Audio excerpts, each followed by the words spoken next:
WVON told our story. Not only did they tell our story, they had lived our story. And so VON became a kind of oasis in the desert. WVON is where community came to the table and discussed everything in Chicago. It's relevant and it's needed and it's impactful and it's having an effect throughout the country.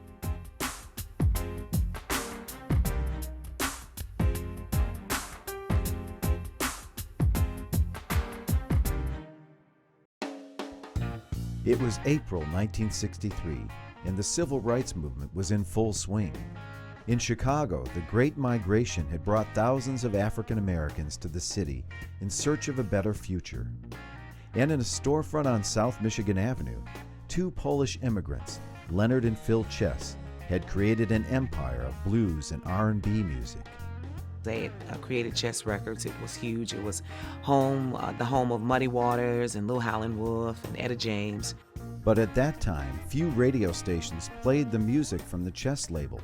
So the brothers hatched a plan to buy a radio station that could feature their amazing roster of artists. They pulled talent from all across the city, all up and down the radio dial, and put it on this one signal, on the 1450 signal.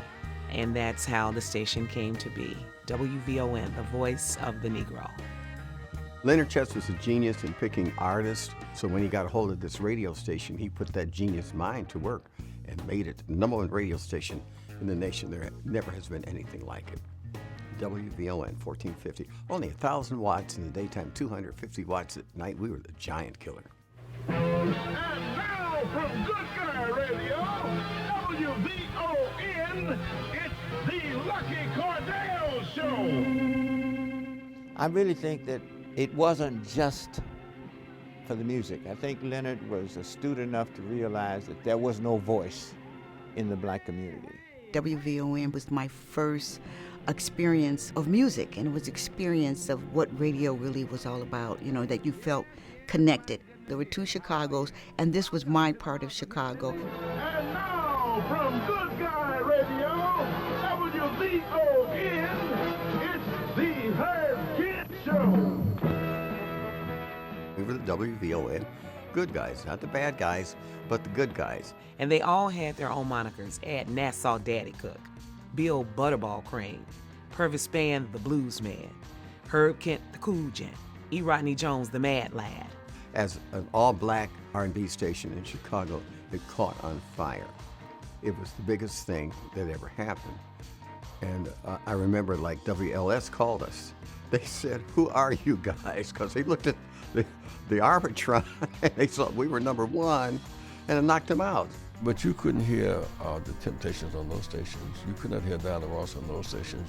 And so VON became a kind of oasis in the desert. And then many whites began to gravitate to VON as a kind of cultural oasis in this vast desert. In 1963, there were so many things that were going on, and it was a great time for the station to get started. With the civil rights movement at its height, it just all tied in together. Wesley South had Hotline, which was the nightly talk show.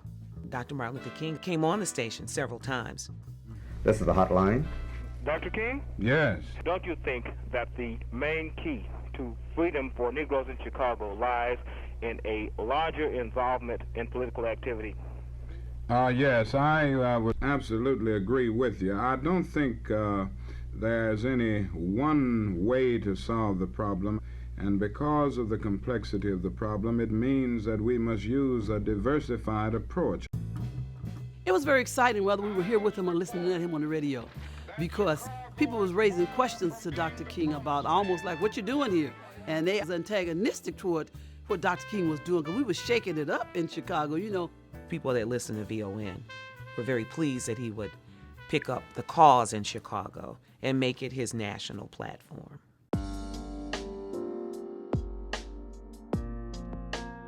I remember being in Memphis when Dr. King was killed.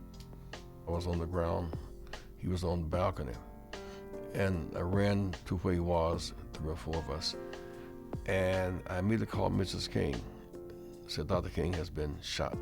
And then, I hung up, I then called Wvon news outlet. So Wvon was the first station in the country to have the announcement Dr. King had been shot.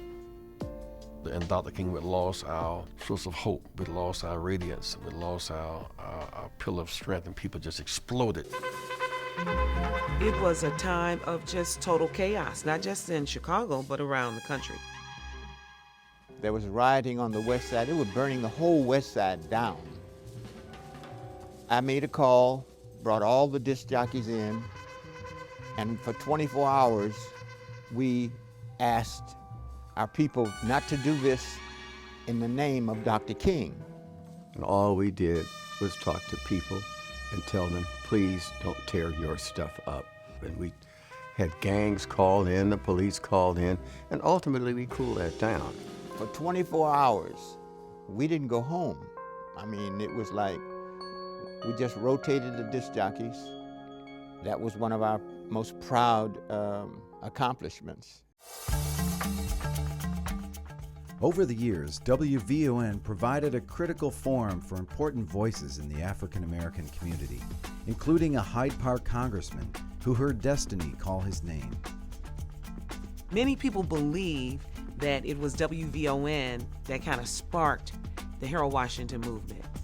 We were really fighting. We had fought Jane Byrne, and we decided that we had to do something about that. So VON was able to tell our story because Lou Palmer was here. He was a well-respected journalist, but he had this radio commentary called Lou's Notebook. And he began to chant, "We will see in 83. We will see in 83. So we kept leaning on Harold Washington. Finally, he came up and said, okay, I'll do that, but you've got to register 100,000 people and you've got to raise so much money. And WVON was very instrumental in that.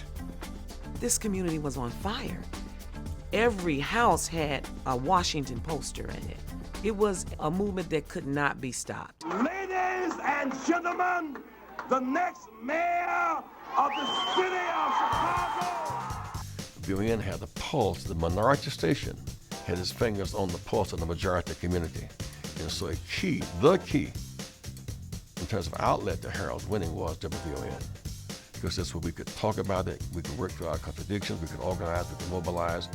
WVON was not afraid to go out and be an advocate for that campaign. Mainstream media saw one thing, and WVON, The Defender, and so many other papers saw something else. We saw victory coming. History was made tonight. I remember this excitement in Chicago. I remember people flooding the streets, my mom putting buttons on us when we were headed to school. And I always remember, you want Harold? You got Harold. You really got him now. WVON was also instrumental in jump-starting the career of a former community organizer with a funny name. Barack Obama was put in charge of a project here called Project Vote. And his charge was to get young people registered to vote. So that is his first engagement with the station. Then Barack Obama would call in. He was a regular listener and caller to the radio station. He understood the importance of WVON, and WVON certainly did a lot to help his career. And I believe that listenership became the individuals who were the ground game for President Obama. They went door to door to say, listen, I heard this guy on radio, I don't know if you know him. And that sparked more and more interest. And being intrigued, individuals are now saying, well, let me see what this guy is talking about. He was masterful in being able to use the station to get his name out, but to really show people who he really was. I don't believe that he would have become a U.S. Senator without this black voice of VON talking to this black community and letting them know that we have to come out to send this man to Washington.